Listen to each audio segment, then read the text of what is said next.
Vous pouvez marquer un arrêt ici? Vous ne voulez vraiment pas que je vous attende? Il est possible de négocier un tarif forfaitaire afin que vous puissiez rentrer. Et puis, le ciel est en train de s'assombrir. Il a été annoncé un orage. Non, monsieur, vous êtes bien aimable. J'en commanderai un autre lorsque je serai prête à partir. Et puis, je suis pas en sucre, vous savez. Elle descendit de ma voiture. Elle avait laissé ce parfum tellement frais et agréable.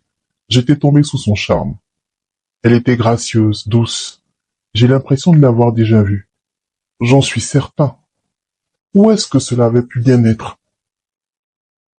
J'ai décidé de ne pas repartir. Je l'attendrai. Refermant la porte de la voiture avec délicatesse, elle retira ses chaussures. S'avançant sur la plage, le sable était encore chaud. Il ne m'a pas reconnue. Si je lui demandais de m'attendre, il allait finir par découvrir que c'est avec moi qu'il avait échangé toutes ces années. C'est tout de même curieux. Je pensais qu'il ne vivait pas ici. En fait, il n'est qu'un simple conducteur de VTC. Je n'arrive pas à comprendre les raisons pour lesquelles les gens mentent sur leurs conditions de vie. Je voulais simplement rentrer à la maison. Et dès que je l'ai vu, j'ai changé de destination pour cette plage modeste qui n'a pas bonne presse. Elle regardait les vagues agitées venir s'échouer sur la plage et le ciel devint orangé, tirant sur le rose. Les premières gouttes se mirent à tomber. Et brusquement, toute l'eau du ciel se déversa sur elle. La mer devint de plus en plus nerveuse. Elle se mit à courir.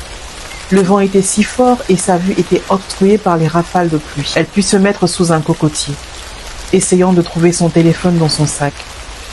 Elle découvrit avec stupeur qu'il n'y était plus. Seigneur, je l'ai laissé en charge au bureau. Le fait d'avoir mes écouteurs et d'avoir pu prendre l'appel m'a fait oublier de le débrancher. Je suis tellement conne. Comment vais-je pouvoir rentrer à présent? En voulant éviter qu'il me reconnaisse, je lui ai demandé de partir. Il était encore sur le parking. Je lui avais bien dit que le ciel était menaçant. Je vais la chercher. Hugues vivait au Japon depuis toutes ces années. Fils unique, orphelin de père et de mère, il n'était pas venu depuis une trentaine d'années. Il travaillait à son propre compte dans l'industrie automobile et dans l'import-export. Son ami Gérard supervisait ses business en Côte d'Ivoire. Rentré depuis bientôt 3 mois, il avait décidé tout au long de cette semaine de prendre la place de ses chauffeurs, histoire de prendre le pouls du terrain. Il y avait cette fille avec qui il parlait depuis plusieurs années. Après un quiproquo qui s'était produit 5 années en arrière, elle avait coupé tout contact avec lui et Gérard. Elle n'a jamais voulu montrer la totalité de son visage. Elle était mystérieuse. Et si c'était Magali? Non, je l'aurais tout de suite reconnue. Et puis elle paraissait joufflue. La pluie tomba de plus en plus fort, laissant apparaître le flash de l'éclair suivi du tonnerre. Magali eut peur d'être foudroyée sous cet arbre. Elle n'avait nulle part où aller pour s'abriter et ne voyait pas bien. Mon Dieu, je donnerais tout pour qu'il ne soit pas parti. Hugues sortit du véhicule avec un parapluie.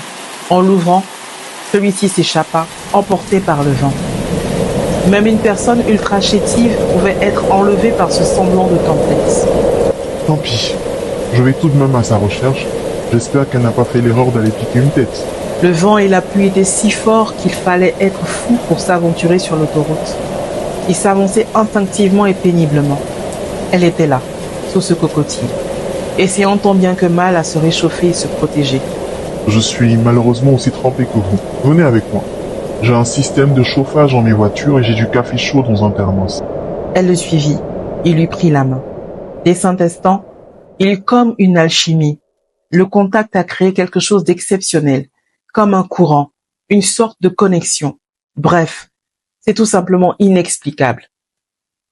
Ce serait ce qu'on appelle certainement le coup de foudre. En tout cas, foudre il y en a eu. À quelques mètres d'eux, s'étant éloignée du cocotier, elle s'abattit sur celui-ci. Vous voyez, vous l'avez échappé belle.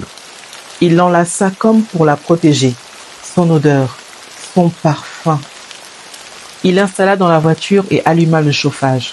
Il lui servit le café dans un gobelet en carton. Merci beaucoup, Hugues. Elle s'oublia. Magali? Non, c'est pas vrai. Elle fut démasquée. Elle en était tombée amoureuse, mais il ne l'avait jamais remarqué. Elle fut tentée de le lui dire, et puis il eut ce malentendu, et elle coupa avec eux. Il en était tombé amoureux. Il était attiré par le mystère qu'elle incarnait. Et puis, il finit par se dire qu'elle ne voulait pas de lui, et voulait simplement de lui comme simple ami. Il ne prit pas le risque de lui dévoiler ses sentiments. Il s'engagea dans une relation avec une Chinoise qu'il avait rencontrée au Japon, Lu Hee-chong. Ils eurent 2 enfants, une fille et un garçon. Après de violentes disputes, il s'était séparé de Lu Hee depuis 3 ans maintenant. En fait, depuis que tu es monté dans cette voiture, tu m'avais reconnu. Je comprends maintenant pourquoi tu gardais la tête baissée et tu semblais cacher quelque chose. Attends, je m'installe avec toi. Le temps que cette satanée pluie s'arrête. À peine fut-il mis à côté d'elle que la pluie cessa soudainement.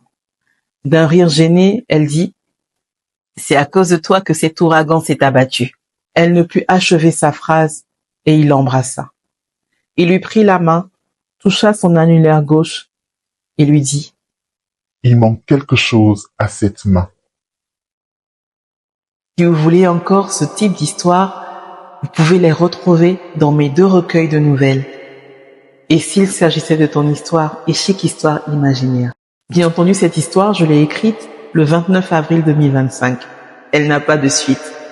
Si vous voulez encore d'autres histoires similaires, dites-le moi en commentaire et n'hésitez pas à commander mes livres.